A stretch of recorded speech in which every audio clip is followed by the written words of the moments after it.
Un soir ordinaire. Vous contemplez le ciel étoilé, tel que nos ancêtres l'ont vu il y a des milliers d'années. Calme, éternel, infini. Et maintenant, imaginez qu'une de ces minuscules étoiles n'en soit pas une. Elle bouge. Et chaque nuit, elle devient de plus en plus brillante. Au début, ce n'est qu'un objet curieux pour les astronomes amateurs. Ensuite, une nouvelle dans les revues scientifiques. Puis, le sujet principal sur toutes les chaînes de télévision du monde. Ce point lumineux est un astéroïde géant, large de plusieurs kilomètres, et il fonce droit sur la Terre. Ce n'est pas le scénario d'un blockbuster hollywoodien. C'est une menace tout à fait réelle, bien que peu probable, à laquelle l'humanité se prépare en ce moment même. Que ferons-nous lorsque ce jour arrivera? Quelles sont nos options? Analysons cela. Pour commencer, il est essentiel de comprendre. La menace venue de l'espace n'est pas une invention. Nous vivons au fond d'un stand de tir cosmique et parfois, nous sommes tout de même touchés. En 2013, un météore a explosé au-dessus de Tcheliabinsk d'une taille équivalente à un immeuble de seulement 6 étages. Sa puissance était 30 fois supérieure à celle de la bombe larguée sur Hiroshima. L'onde de choc a brisé les vitres de milliers de bâtiments, blessant plus d'1,5 millier de personnes. Et pourtant, ce n'était qu'une bagatelle. En 1908, dans la région de la rivière Tunguska-Pierreuse, s'est produit quelque chose de bien plus puissant. L'explosion a abattu la forêt sur une superficie de 2000 km². C'est plus grand que le territoire de la Moscou actuelle. Et cela, selon les estimations modernes, était un objet d'un diamètre de seulement 50 à 100 mètres. Et maintenant, imaginez que quelque chose de la taille d'une ville entière se dirige vers nous. Les conséquences d'une telle collision ne seraient pas locales, mais globales. Et le mot « apocalypse » cesserait d'être une simple figure de style. Avant de passer au plan de sauvetage, je voudrais vous demander de vous abonner à la chaîne, car cela me motive à faire de nouvelles vidéos. Commençons par clarifier rapidement les termes. Ce qui vole dans l'espace, c'est un astéroïde, une petite planète. Lorsque ce corps rocheux entre dans l'atmosphère terrestre et commence à brûler, c'est un météore ou une étoile filante. Et si un de ces fragments atteint la surface, on parle alors de météorite. Ce sont les astéroïdes qui nous intéressent et pas n'importe lesquels. Les astronomes surveillent à de près ce qu'on appelle les objets potentiellement dangereux. Il s'agit d'astéroïdes de plus de 140 mètres de diamètre, dont les orbites croisent celles de la Terre à une distance dangereuse. À ce jour, plusieurs milliers d'entre eux ont déjà été découverts, et cette liste s'allonge chaque année. La bonne nouvelle, c'est qu'aucun des grands astéroïdes connus ne nous menace dans les 100 prochaines années. La mauvaise nouvelle, c'est que nous sommes loin de les avoir tous découverts. Il est particulièrement difficile de repérer les astéroïdes sombres, qui réfléchissent mal la lumière du Soleil, ou ceux qui nous arrivent du côté du Soleil. Ainsi, le système d'alerte précoce constitue notre première et principale ligne de défense. Partout dans le monde, des télescopes, comme Pan-STARRS à Hawaï, scrutent le ciel jour et nuit, traquant les moindres mouvements. Dès qu'un nouvel objet est détecté, les scientifiques commencent à calculer sa trajectoire. C'est une tâche extrêmement complexe qui nécessite de prendre en compte l'influence gravitationnelle du Soleil, des planètes et même d'autres astéroïdes. Mais s'il s'agit d'un tueur de planètes, alors nous le détecterons très probablement des années, voire des décennies avant l'impact. Et ce temps est notre ressource la plus précieuse. Le compte à rebours a commencé. Quel est notre plan d'action? La première idée qui vient à l'esprit, inspirée par d'innombrables films, est de le faire voler en éclats, envoyer une fusée à tête nucléaire vers l'astéroïde et le réduire en miettes. Cela semble simple et efficace, mais en réalité, c'est sans doute l'option la plus risquée et la plus imprévisible. Imaginez qu'une grosse balle fonce droit sur vous et que, au lieu de l'esquiver, vous tirez dessus à la chevrotine. Maintenant, ce n'est plus une seule balle qui vous arrive, mais un nuage de shrapnel brûlant et radioactif qui va couvrir la planète sur une zone bien plus étendue. détruire complètement l'astéroïde est incroyablement difficile. Très probablement, nous transformerons simplement un problème gigantesque en 1000 problèmes plus petits, en les rendant par la même occasion radioactifs. Cependant, l'arme nucléaire offre aussi une application plus élégante. C'est ce qu'on appelle la détonation sans contact. L'idée est de faire exploser la charge nucléaire, non pas à la surface de l'astéroïde, mais à une certaine distance de celui-ci. Un puissant flux d'énergie et de neutrons vaporisera instantanément la portion de la surface de l'astéroïde, faisant face à l'explosion. Ce matériau vaporisé, s'échappant dans l'espace, créera une poussée réactive, comme celle d'un moteur de fusée, et poussera l'astéroïde sur le côté, doucement mais puissamment. Ce n'est plus un coup de masse brutal, mais une impulsion précise et puissante. Plus tôt nous procéderons, moins une impulsion importante sera requise pour que la trajectoire de l'astéroïde dévie de plusieurs millions de kilomètres et qu'il passe en toute sécurité loin de la Terre.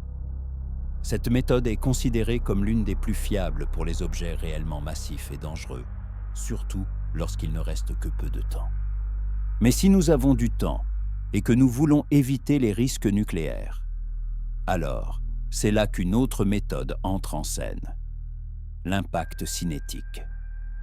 Il s'agit en substance d'un jeu de billard cosmique à l'échelle planétaire. Nous envoyons vers l'astéroïde un vaisseau projectile robotisé lourd et très rapide, qui le percute à pleine vitesse. Le but n'est pas de le détruire, mais seulement d'en modifier légèrement la vitesse. Il pourrait vous sembler qu'une collision entre un engin spatial pesant quelques centaines de kilogrammes et un astéroïde pesant des millions de tonnes est comme une piqûre de moustique pour un éléphant, et c'est le cas. Mais dans l'espace, d'autres règles s'appliquent. Même un infime changement de vitesse, disons, d'1 millimètre par seconde, se transformera, au cours des années de vol de l'astéroïde, en une déviation de milliers et de milliers de kilomètres. Et ce n'est plus seulement une théorie. Le 26 septembre 2022, l'humanité a délibérément modifié, pour la première fois de son histoire, la trajectoire d'un corps céleste. La mission DART de la NASA, pour Double Asteroid Redirection Test, a réussi à percuter l'astéroïde Dimorphos, qui tournait autour de Didymos, un astéroïde plus grand. L'appareil, de la taille d'un réfrigérateur, a heurté Dimorphos, mesurant 160 mètres, à une vitesse de plus de 22 000 km/h. L'impact s'est avéré encore plus efficace que ce que les scientifiques avaient prévu. Il a non seulement modifié la vitesse de l'astéroïde, mais il a également projeté un immense nuage de débris qui a agi comme un propulseur supplémentaire, amplifiant ainsi l'effet. DART l'a prouvé. Nous en sommes capables. Nous avons la technologie nécessaire pour dévier une balle cosmique de sa trajectoire mortelle. Et si jamais l'astéroïde était trop fragile, au point de se briser en 1000 morceaux sous l'impact? Ou encore, s'il nous fallait modifier son orbite avec une précision d'orfèvre? Pour de tels scénarios, il existe une solution encore plus élégante, le tracteur gravitationnel. Selon les lois de la physique, deux objets quelconques dotés de masse s'attirent mutuellement. Oui, même vous et votre smartphone, vous attirez l'un l'autre en ce moment même. Seulement cette force est négligeable. Mais dans l'espace, en l'absence de frottement, même les forces les plus infimes peuvent faire des merveilles. Le principe du tracteur gravitationnel est d'envoyer un vaisseau spatial suffisamment massif vers l'astéroïde et de simplement le laisser en suspension à proximité. Le vaisseau ne touchera pas l'astéroïde. Il volera à ses côtés, ses moteurs tournant en permanence afin de ne pas s'écraser dessus. Mais sa propre gravité, aussi faible soit-elle, attirera l'astéroïde derrière elle, lentement mais inéluctablement. On dirait un minuscule remorqueur qui traîne depuis des années un paquebot océanique géant à l'aide d'un câble gravitationnel invisible. Cette méthode demande énormément de temps, des dizaines d'années. Mais elle est incroyablement précise et contrôlable. Nous pouvons remorquer un astéroïde vers n'importe quelle orbite sécurisée avec la plus grande précision. C'est l'option idéale si nous avons découvert la menace suffisamment à l'avance et que nous voulons résoudre le problème avec la plus grande délicatesse, sans explosion ni collision. Bien sûr, l'ingénierie ne s'arrête pas là. Il existe aussi des concepts encore plus exotiques. Par exemple, l'ablation laser. On peut diriger un puissant faisceau laser vers l'astéroïde depuis un vaisseau spatial ou même depuis la Terre. Le laser vaporisera la matière de sa surface, créant ainsi la même poussée réactive. Ou bien, on peut utiliser de gigantesques miroirs concentrateurs pour focaliser la lumière solaire sur l'astéroïde et y brûler littéralement une tuyère de propulsion. Il y a aussi une idée d'une simplicité absolument géniale. Et si on peignait un astéroïde? Cela sonne comme une blague, mais cela repose sur une physique bien réelle, ce qu'on appelle l'effet Yarkovsky. Le fait est que les surfaces sombres absorbent plus de lumière solaire et de chaleur, tandis que les surfaces claires en réfléchissent davantage. Lorsqu'un astéroïde tourne, sa face chauffée pendant la journée se refroidit en rayonnant de la chaleur dans l'espace. Ce rayonnement thermique crée une impulsion infime mais permanente qui pousse l'astéroïde. Si nous peignons une face de l'astéroïde en blanc ou la couvrons d'un matériau réfléchissant la lumière, nous perturberons cet équilibre thermique. Une face sera plus fortement repoussée par la lumière solaire que l'autre. Au fil des décennies et des siècles, cette imperceptible poussée photonique peut modifier considérablement l'orbite de l'astéroïde. C'est le moyen le plus lent, mais aussi le plus élégant. Mais soyons réalistes. Et si nous avions découvert la menace trop tard? Et si toutes nos tentatives pour dévier l'astéroïde avaient échoué? L'humanité doit aussi avoir un plan B. Et ce plan, ce n'est plus la prévention, mais l'atténuation des conséquences. Connaissant l'heure et le lieu exact de l'impact, les calculs modernes, permettant de les déterminer avec une précision de quelques kilomètres, la tâche principale consisterait en une évacuation massive. Ce serait une opération logistique d'une ampleur inédite dans l'histoire. Le déplacement de millions, voire de dizaines de millions de personnes, la création d'abris temporaires pour elles, l'approvisionnement en nourriture et en eau. Mais si jamais un astéroïde tombait dans l'océan, la principale menace ne serait pas l'impact lui-même, mais un gigantesque tsunami. Des vagues atteignant des centaines de mètres de haut pourraient s'abattre sur les côtes de continents entiers.